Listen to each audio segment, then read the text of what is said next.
உங்க அப்பா, அம்மா எப்படி ஏத்துக்கிட்டாங்க அத? அம்மா, அப்பா கிட்ட 6 மாசம் நான் சொல்லவே இல்ல. எங்க அம்மா வந்து எங்க அம்மா வந்து இந்த சிஐடி சகுந்தலா டைப் எங்க அம்மா. ஆமா. அவங்க அவங்க கிட்ட ரொம்ப நாள் ரொம்ப விஷயத்த மறக்கவே முடியாது. அவங்க இன்ட்யூஷன் ஜாஸ்தி அவங்களுக்கு. ம். கில்லாடி கிட்டுவாங்க. அப்படியே மோப்பம் புடிச்சே கண்டுபிடிச்சுருவாங்க. ஸோ அவங்க கிட்ட போய் என் தம்பியோட ஃப்ரெண்ட் ஒரு லூசு பையன் போய் சொல்லிடுச்சு.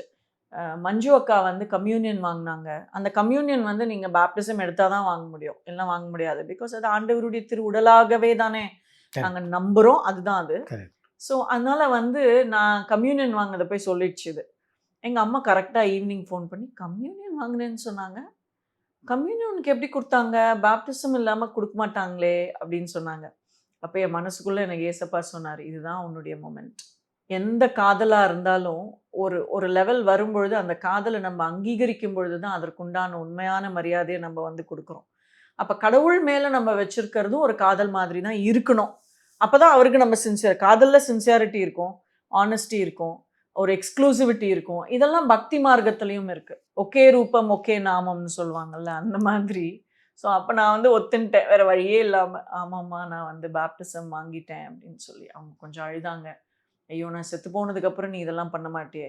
நீ செத்து போனதுக்கப்புறம் உனக்கே தெரியாதும்மா என்ன பண்ணுவாங்கன்னு. நீ ஏன் அத பத்திலாம் நீ ஏன் கவலைப்படுற? வாழும்போது நீ எப்படி இருக்கேன்னு பாரு. நான் சந்தோஷமா இருக்கேன், நான் திருப்தியா இருக்கேன், நான் தைரியமா இருக்கேன், எனக்கெல்லாம் சரியாயிடுச்சு. அத நீ பாரு.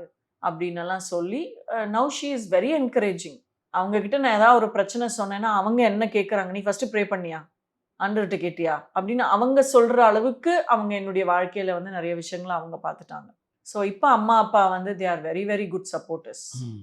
அவங்க எனக்கு. பட் அவங்க ஆச்சாரமா இன்னும் அதே மாரி ஒரு விஷயத்துல தான் இருக்காங்க. ஆனா, ஒரு நாளும் அவங்களுடைய ஆச்சார அனுஷ்டானம் வந்து என்ன கண்ட்ரோல் பண்ணாம அவங்க பார்த்துக்கிறாங்க.